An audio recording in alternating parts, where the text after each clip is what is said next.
La lucha libre en México es, por defecto, una de las más importantes del mundo, históricamente hablando. Y aunque me encanta hablar semana con semana de lucha libre mexicana, habiendo tantos medios que hablan de lucha libre extranjera semana con semana, día a día, creo que a veces también es importante dedicarle tiempo a extensiones de este deporte espectáculo en diferentes características. En esta ocasión, como algunos seguidores del podcast sabrán, yo estuve ausente de contenido reciente durante casi 3 semanas, 4 semanas si no me equivoco. Esto porque tuve un viaje a Guatemala donde tuve la oportunidad de conocer un poco de la cultura, tanto de Guatemala como de la cultura de lucha libre en Guatemala. Lo cual me emociona muchísimo, considerando que en Guatemala la mayoría de las cosas son caras. Les puedo decir que una botella de agua de las de 600 mililitros, 500 mililitros, me llegó a costar 30 pesos. Y, y me parece una locura. El tipo de cambio pues es bastante diferente. Una botella incluso aquí de 1 litro te puede llegar a costar 10 pesos. Y curiosamente, una de las cosas que me encontré en Guatemala fue que la lucha libre es muy económica. Mientras que una botella de agua te cuesta casi 30 pesos, una entrada a la lucha libre en la posición que tú quieras, porque no hay como asientos asignados, te cuesta 75 pesos por ahí, casi 100. A lo que ellos llaman 25 quetzales. Y eso responde obviamente porque no está en su mejor momento históricamente la lucha libre en Guatemala. Aunque metiéndome un poco a investigar sobre su forma, su estilo y todas las características, sí que hay una historia. Hay una historia bastante importante que no me voy a dar el tiempo de exponer en este capítulo del podcast, específicamente porque hay tanta historia en mi país que no conozco que ya estaría una locura ponerme a estudiar la historia de otro país. Pero sí les puedo decir que tiene una cultura de lucha libre bastante importante. Y que a pesar, fíjense que a mí me tocó estar en las fechas de entre el 5 y el 6 de octubre. Y a pesar de que les puedo decir que precisamente no hay demasiada exposición para la lucha libre en Guatemala en este momento de la vida, hubo alrededor de 5 funciones en los 4 o 5 días que yo estuve en Guatemala, de las cuales solo decidí ir a una, porque si me iba a las demás, pues no iba a conocer otras cosas de Guatemala.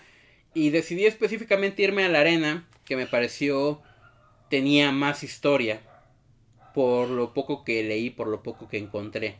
Puede que me haya equivocado, pero considero que fue una buena decisión.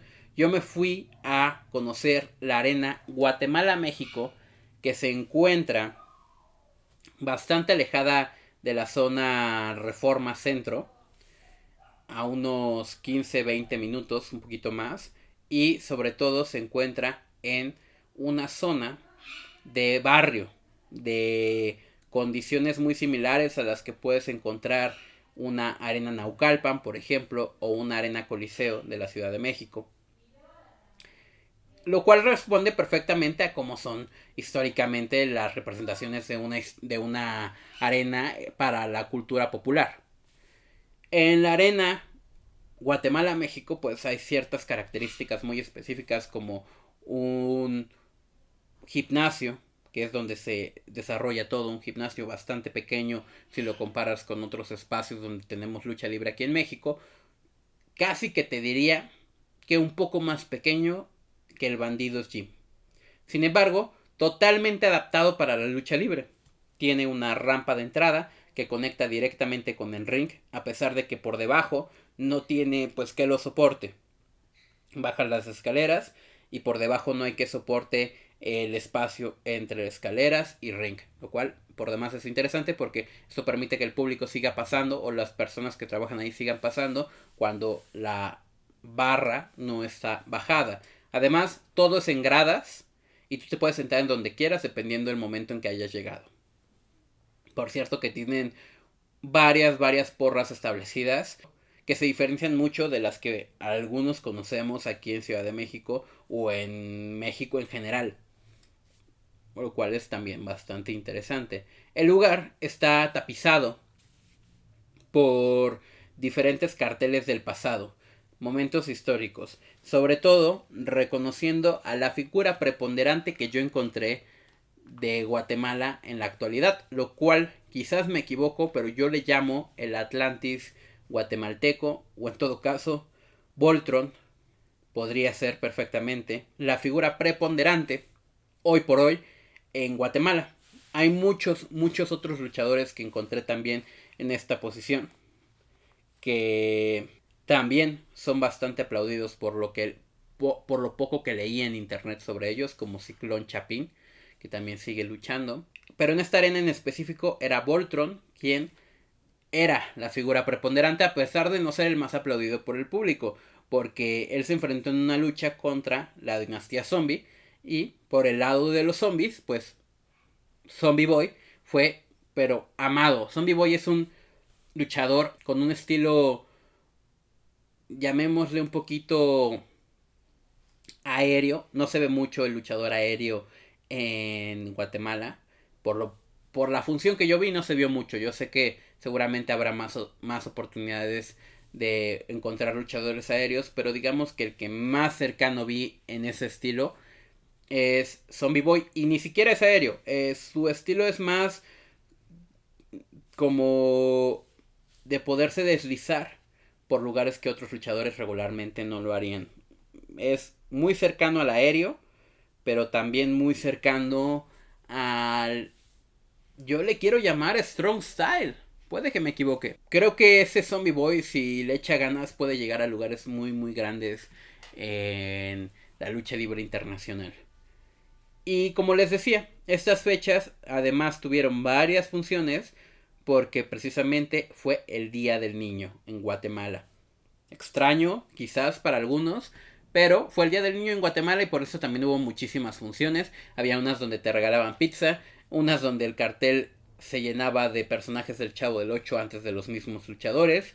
Los carteles en sí, el diseño pues no es nada espectacular, no son tan profesionales como los puedes encontrar aquí, incluso en funciones de más baja categoría, pero son carteles que sobre todo el público sabe interpretar, entender y aceptar, porque hay muchos luchadores que los niños claramente aprecian, así como el público en general. Sobre todo, y el que más la atención me llamó, fue Lobo Negro, que no conforme con ser uno de los más aplaudidos en estas fechas, terminó su lucha ante Avernosis Jr. y Viernes 13, él estaba junto con Rayo de Oro, terminó su lucha retando a Viernes 13 a una lucha máscara contra máscara en el aniversario de la Arena Guatemala, que sucedió de hecho este fin de semana antes de grabar este podcast.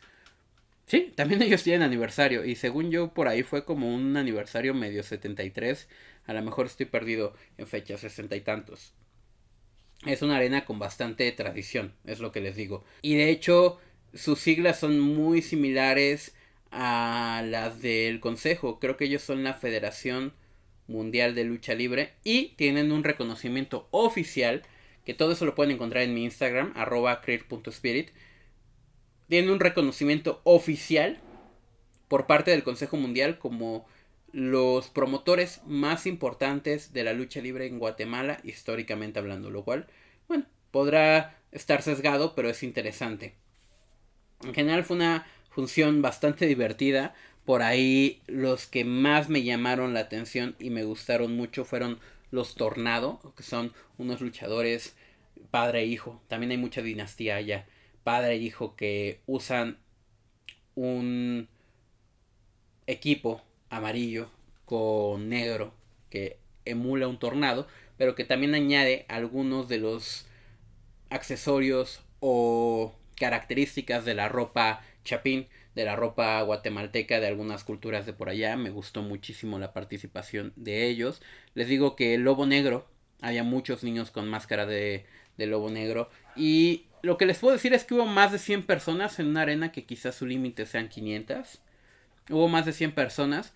Muchos se notaban que conocían a los luchadores. Incluso arriba de mí se encontraba una persona a quien después identifiqué como Lady Zombie, que no sé si será la madre o familiar o hermana de tanto Zombie Boy como hija del zombie que participaron en la lucha estelar, y que al final de la lucha también se ingresó para recibir un par de golpes por parte de Voltron, hijo de Voltron, de Chica Maravilla.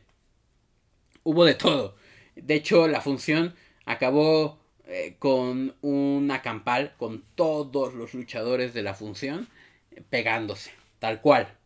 Tal cual, así pegándose en el ring como si fuera triple A, y dejando todo calentito para la lucha que iban a tener semanas siguientes rumbo al aniversario. Y el aniversario ya sucedió, y les digo que tuvimos a Lobo Negro contra Viernes 13 en esta función de aniversario. No la he visto obviamente porque no hay como una transmisión oficial. Pero lo que sí sé es que Viernes 13, que por cierto es muy buen luchador, por ahí tiene una característica molera de que le copia algunas cuestiones muy específicas a Penta Cero Miedo, específicamente el Cero Miedo, y de hecho el público se molestó cuando lo hizo, pero acaba de perder la máscara y yo lo vi bastante bien, yo creo que luchó bastante bien. Por ahí les invito a que busquen a Viernes 13 Guatemala porque lo interesante. Y Voltron, como les decía, es un luchador histórico para ellos. Había bastantes carteles, pero aparte es el tipo de luchador que ha venido a México y que los otros luchadores históricos aquí en México lo reconocen como un histórico. Entonces es interesante. Yo creo que tiene además una máscara muy bonita, de las más bonitas que vi allá. La mayoría de los luchadores tienen máscara. No todas son tan lindas como las que puede llegar a sacar un luchador mexicano, pero la de Voltron sí era muy, muy, muy, muy linda. Y por ahí quiero mencionar dos detalles más que a mí me conquistaron específicamente. Bueno, ahí les va uno de rebote. Chapin Lover. Había un luchador llamado Chapin Lover que bailaba. Eso es de rebote. Ciclón Negro es un luchador desenmascarado que tiene todo el carisma del universo y que sabe trabajar al público de manera increíble. Ciclón Negro a mí me encantó, me gustó mucho su identidad. Estuvo en la segunda lucha, se ve que es un hombre de edad, pero me gustó muchísimo, muchísimo su trabajo. Probablemente junto con el Tornado, de los que más disfruté en esta función que pude ver en Guatemala. Y detalle extra, tuvimos una lucha entre Spider-Man, Hulk y las monjas malvadas. Que fue únicamente como para arrancar el día con risas. Son personajes que no se toman tan en serio el entrar en la contienda, pero sí son espectaculares. Spider-Man pues es un chico que está vestido de Spider-Man, y Hulk un chico que está vestido de Hulk. Y responde mucho a otra época aquí en México, y por lo que he estado viendo también de pronto tienen de que a Super Mario, de que tienen a otros personajes de la cultura pop de ese estilo. Las monjas sobre todo fueron muy divertidas en un acto casi exótico, en el característico estilo exótico de luchadores. Entonces, pues les digo, hubo de todo, me quedo satisfecho. El barrio estaba pesado, el barrio donde fue la función estaba pesado, pero bueno, así son las cosas. Y lo que también les puedo decir es que hubo funciones en todos lados. Al lado contrario de la ciudad se encontraba otro gimnasio donde también hacen funciones cada fin de semana, creo que se llama Planeta Lucha Libre o Planeta Wrestling. Y también estaba la otra arena que incluso creo que hizo dos funciones. Hubo de todo. Realmente creo que la cultura en Guatemala de lucha libre está muy presente.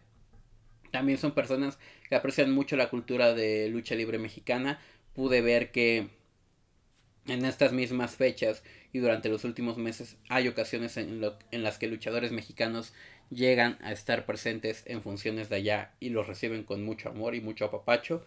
Entonces eso, la verdad una experiencia increíble.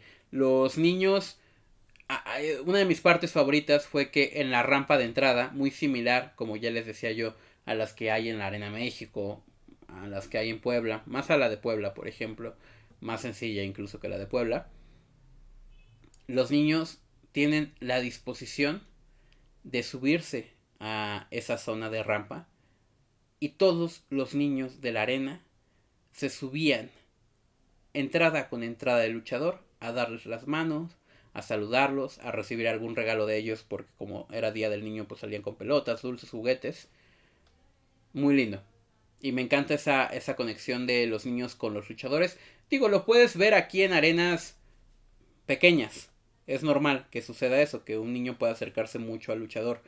Pero digamos que aquí, al tener esta distancia entre ring, rampa y gradas, se entendería que no se puede. Y al final del día sí se podía y era increíble. Además a eso súmale que la comida, había de todo, había pero de todo en la oportunidad gastronómica. Desde unas empanadas muy ricas que yo ya había probado en otra zona de Guatemala, como tostadas, como hot dogs, como hamburguesas, ese tipo de cosas, a precios muy económicos, considerando que un McDonald's te puede llegar a costar 40 quetzales, un McDonald's sencillo, y 40 quetzales son como casi 200 pesos, si no me equivoco. Considerando eso, la realidad es que era muy económico, también la bebida, había de todo y muy, muy, muy barato. La verdad es que eso me gustó mucho, porque aquí, por ejemplo, en una arena un poquito más pequeña, incluso el boleto te va a salir más caro que en una arena más grande, y además la comida ni se diga, le suben el precio por tres. Son unas cosas diferentes, obviamente. Vuelvo, si un McDonald's te llega a costar, un McDonald's muy sencillo que aquí te cuesta 59 pesos, allá te llega a costar casi 200 pesos, pero una arena de lucha libre te cuesta mucho, mucho más económica de lo que aquí costaría en México, pues son unas por otras. Puedo decir que responde completamente a que no tienen tanto foco hoy por hoy la lucha libre en Guatemala y que los propios guatemaltecos no conocen de ello. A mí me llevó un Uber a la arena y nos fuimos platicando y platicamos bastante de WWE porque era un aficionado bastante grande de WWE, pero no conocía ni a un solo luchador guatemalteco, que tampoco es su culpa. Responde a sus propios intereses y a las propias cosas de asumir la lucha libre en diferentes regiones, pero que es interesante por demás que te guste la lucha libre y a lo mejor no conozcas a un luchador de tu región. Porque, vuelvo, este nombre de Voltron o este Ciclón Chapín son nombres que a mí ya me suenan como los representantes actuales a nivel histórico de Guatemala. O sea, que pueden... Les voy a poner unos símiles más para acá. Quizás un Último Guerrero, quizás un Negro Casas, quizás un Huracán Ramírez, quizás un Ciclón Ramírez. Por ahí es a lo que me refiero. El Chapin Lover, un Latin Lover, ¿no?